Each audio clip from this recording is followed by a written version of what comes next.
Opa, salve, salve pessoal, tudo certo?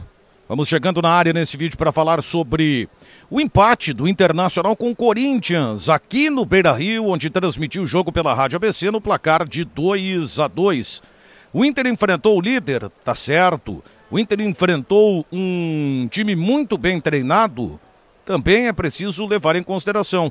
Mas olha que foi o jogo que o Inter poderia ter vencido. Mas antes, vem aqui no canto da tela para se inscrever no canal, comentário aqui embaixo após o vídeo, curtiu, dá o joinha, isso ajuda bastante. E também ativa o sininho para que você seja avisado pelo YouTube toda vez que tiver um vídeo novo por aqui. Olha, primeiro tempo foi um jogaço, né? O que Internacional e Corinthians protagonizaram era algo que eu vinha esperando, né, dentro do Campeonato Brasileiro, principalmente por aquilo que a gente estava vendo do Inter até então. E essa foi uma semana interessante. O Mano Menezes teve duas situações. A primeira delas foi o fato de ter um tempo maior para ajustar o time, já que ele vinha tendo a sequência de jogos e pouco tempo para treinamento. Era uma coisa que se resumia a 1, 2 treinos ou então propriamente na conversa. Mas ele teve uma semana um pouco mais cheia e com isso o Inter apresentou algumas situações. Foi um time que agrediu o Corinthians, criou oportunidades diante de um adversário que tem qualidade, e o outro ponto foi ter contato com um jogador como o Alan Patrick, né, que depois do seu retorno acabou marcando o seu primeiro gol com a camisa do Internacional. O Inter fez 1-0, depois o Corinthians acabou empatando a partida e o Internacional voltou a estar na frente, indo para o intervalo com uma certa tranquilidade. Eu gostei do volume de jogo do Inter, gostei da movimentação do Inter, embora em determinado momento até o Inter tenha sido um time ansioso, mas isso até foi controlado pelo Mano Menezes em várias vezes em que ele esteve ali no limite da área técnica. E o fato de repente, o Inter ter uma certa dificuldade em relação ao Corinthians foi na sua saída de bola. Acho que o Inter acabou errando muitos passes por estar justamente ansioso dentro de campo. E num time perigoso como o Corinthians não convém qualquer tipo de vacilo. O Corinthians não jogou com a sua formação totalmente titular, mas é um grupo que tem uma certa qualidade e apresentou também um excelente futebol aqui no Beira-Rio, mostrando que é uma equipe que está muito bem treinada. Olha, primeiro tempo gostei muito da movimentação do Wanderson, gostei demais do Depena, achei que o Depena foi uma peça importantíssima. O jogo começou com dois jogadores, né, tendo uma certa restrição da torcida quando no anúncio da escalação aqui no Beira-Rio, Rodrigo Dourado e Edenilson não tiveram uma atuação tão destacada assim, é verdade, tecnicamente. O Edenilson errando alguns passes, colocando o Internacional em algumas situações, né, complicadas, como por exemplo uma bola que ele largou enforcada ali para o Depena, que na dividida acabou sentindo o combate com o jogador do Corinthians, mas isso é também, né, uma situação que ela faz parte da fase do jogador, né?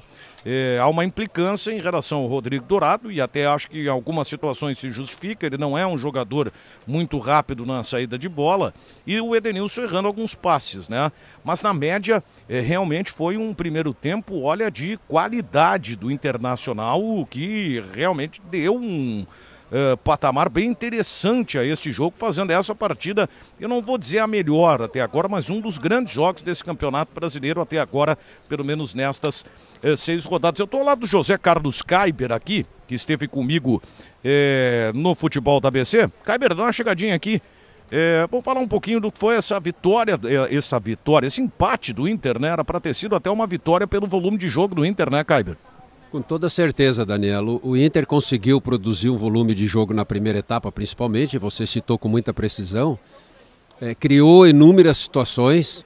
Aliás, o Internacional dominou o primeiro tempo, o Corinthians dominou o segundo, só que o volume do Internacional na primeira etapa foi muito maior que o volume do Corinthians na segunda.